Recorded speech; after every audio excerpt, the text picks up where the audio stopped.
မင်္ဂလာအပေါင်းနဲ့ပြည့်စုံကြပါစေခုနှစ်ရက်သားသမီးအပေါင်းတို့ရေခြေရတော့အချမ်းမေဆရာမဂျော်ကီခိုင်မှာချဲ့စီကိုအချမ်းမြင့်မေးချက်နဲ့ဆိုရင်နေနံနဲ့မေးခွန်းတစ်ခုသာလိုအပ်ပါတယ်ဒါကတော့အဆောင်တ िश လေးပါเนาะအဆောင်တ िश ကဘာပြောက်လဲဆိုတော့ကျမ်းမာရေးအတွက်အထူးကောင်းစေပါတယ်ဂါထာက900ရွတ်ထားပါတယ်ခါထန်900ရွတ်ထားတဲ့အဆောင်တာဝါလေးပါတက်ထဲကိုအစားစားရှိပါတယ်9သိန်းရစပါတယ်เนาะသိန်း900 800 900 1000တိရှိပါတယ်เนาะဒီနေ့ကတော့ချက်ကြံနေတဲ့ကနန်းသမားတွေအတွက်အဟောလေးတွေတင်ပေးပါမယ်နားကနန်းသမားရဲ့တနင်္လာသားသမီးတွေအတွက်အဟောဖြစ်ပါတယ်54 23မွေးသူတွေဖြစ်ပါတယ်ငါးကနန်းသမားတနင်္လာသားသမီးတွေဟာပြုံးရင်အရန်ကိုလှပါတယ်စိတ်ထားကလည်းနူးညံ့သိမ်မွေးပါတယ်ဒါပေမဲ့စိတ်ကအပြောင်းလဲလွယ်ပါတယ်ဘဝကိုဒုက္ခမျိုးစုံနဲ့ရင်ဆိုင်ရတတ်ပါတယ်ဆင်းရဲရင်လည်းအရန်ဆင်းရဲမယ်ချမ်းသာရင်လည်းအရန်ချမ်းသာတတ်ပါတယ်သူ့မှာကျမကြီးနဲ့ပတ်သက်ပြီးအာယုံကြောယောဂအကျော်ယောဂအုံနောက်သွေးကြောပေါက်ခြင်းစတဲ့အုံနောက်နဲ့ပတ်သက်တဲ့ယောဂတွေဖြစ်တတ်ပါတယ်တနင်္လာသားသမီးငါခဏန်းသမားတွေကမုံလာဦးအဖြူစားခြင်းဖြစ်ကျမကြီးကောင်းစီပါတယ်စိန်ဝစ်ခြင်းအဖြစ်ကျမကြီးကောင်းစီပါတယ်တဲ့ရတနာတော့ပလက်တီနမ်ပါ54 23ရက်တီမှာလိလာသမီးငါခဏန်းသမားတွေကစီးပွားရေးလုပ်ရင်အောင်မြင်ပါမယ်130 19ရက်တီမှာအချစ်ရေးအောင်မြင်ပါမယ်စစ်သူကိုလက်ထပ်ခြင်းထိမ်းများခြင်းချစ်ရေးချစ်ရနဲ့ပတ်သက်ပြီးအောင်မြင်ပါ28 16 25ရက်တီမှာတော့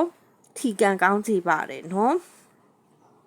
ကံကောင်းစီတဲ့အယောင်ကတော့အဖြူရောင်ဖြစ်ပါတယ်6ခနန်းသမားအင်္ဂါသားသမီးတွေကိုဟောပေးပါမယ်6ခနန်းသမားအင်္ဂါသားသမီးတွေက65 24ရက်နေ့မွေးသူတွေပါဆွဲဆောင်မှုဦးရှိတဲ့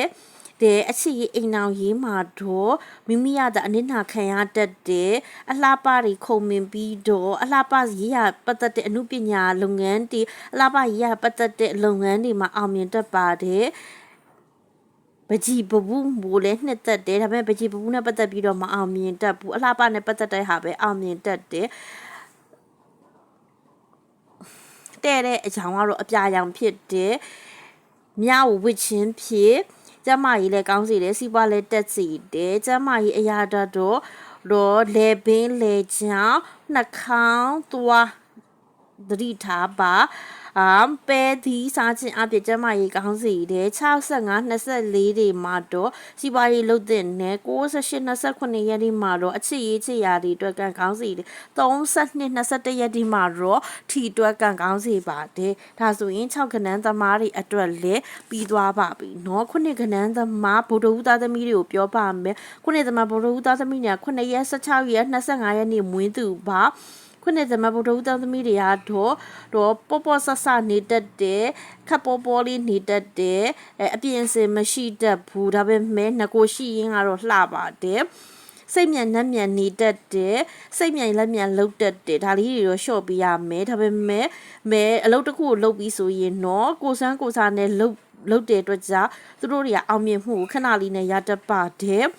သူကခရီးသွားလုပ်ငန်းတွေမှာအကျိုးပေးတယ်နောက်တစ်ခုကကြတော့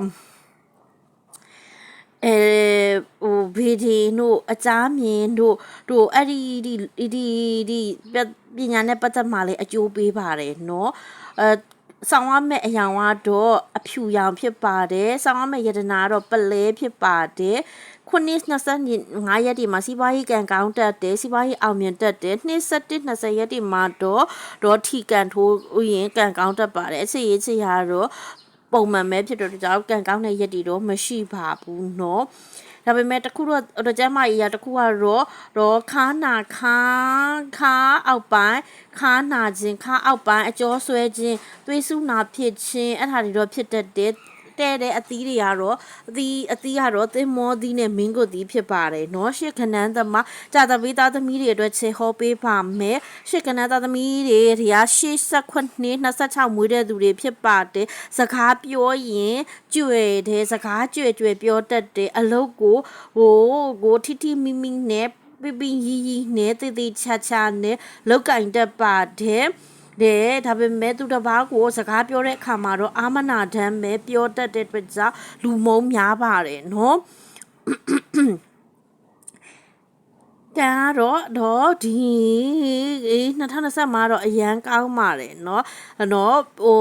သူ့ရဲ့လိုက်ဖက်တဲ့အရာကတော့အနက်ရောင်ဖြစ်ပါတယ်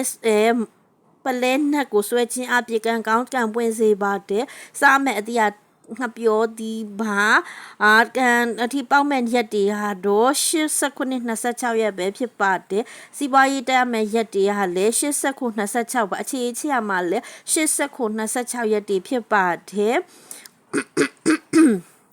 ဘယ်လိုမျိုးလုပ်ငန်းတွေနဲ့အကျိုးပေးသလဲဆိုရင်ဖနက်တို့ထီးတို့အဲ့ဒီလုပ်ငန်းတွေနဲ့အကျိုးပေးပါတယ်เนาะဒါဆိုရှစ်ခဏန်းသမားတွေပြီးသွားတော့နောက်ဆုံး6ခဏန်းတောက်ကြသားသမီးတွေအတွက်ဟောပေးပါမယ်6ခဏန်းတောက်ကြသားသမီးတွေကတော့68 29ရက်နေ့မွေးတဲ့သူတွေပါသူတို့တွေကအရန်ကိုရိုးသားဖြောင်းမှန်းကြပြီးတော့လူများပတ်စံကိုပတ်စံလို့သဘောထားတယ်လူများလို့ကိုလို့သဘောထားတဲ့ကြောင့်လုပ်ငန်းတွေမှာလည်းသစ္စာရှိအမတ်တွေသစ္စာရှိဝန်ထမ်းတွေဖြစ်တတ်ပါတယ်ဒါပေမဲ့သူတို့တွေဟာဘယ်မှာပဲဖြစ်သူတို့ကိုဖိနှိပ်မဲ့ချုပ်ချယ်မဲ့ဩဇာပေးမဲ့လူတွေအများတန်းရှိတတ်တဲ့အတွက်ကြောင့်သူတို့တွေဟာလူတွေနဲ့ပေါင်းသင်းဆက်ဆံရမယ့်ဟာကိုစိတ်ညစ်တတ်ပါတယ်အိမ်အောင်လည်းမပြုတ်ကြပဲလူပြိုကြီးအပြိုကြီးတွေဖြစ်တတ်ပါတယ်အိမ်အောင်ပြုတ်မယ်ဆိုရင်လည်းသူတို့ပေါ်အမတမအနစ်နာခံတဲ့လူတွေနဲ့ပဲသူတို့အိမ်အောင်ပြုတ်တတ်ပါတယ်ကံကောင်းတဲ့ရက်တွေကတော့920ပါစီးပွားရေးလည်းအဲ့ဒီရက်ပါချစ်ရလည်းအဲ့ဒီရက်ပါထီထိုးမဲ့ဆိုလည်းအဲ့ဒီရက်ပါကောင်းတဲ့အယောင်ကတော့ဗဒများဖြစ်ပါတယ်ကံကောင်းတဲ့ကြောက်ကတော့ဗဒများဖြစ်ပါတယ်ကံကောင်းတဲ့အယောင်ကတော့အနီရောင်ဖြစ်ပါတယ်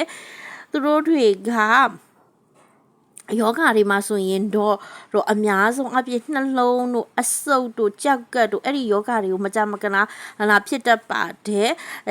နောက်ပြီးတော့သူတို့တွေကသီလရှင်ဝိတ္တာတို့ဖုံးကြီးဝိတ္တာတို့အမတမခုံမင်းတို့ကြောင့်မကြကနာသီလရှင်ဝိတ္တာဖုံးကြီးဝိတ္တာတွေကိုသူတို့ကကြိုက်နှစ်သက်တဲ့ကြောင့်လုတ်ပိုင်ပါတယ်နော်ကဲဒါဆိုရင်ချဲရဲ့အဟောလေးတွေအားလုံးပြီးသွားပါပြီရှင်လန်းချမ်းမြေ့ကြပါစေရှင်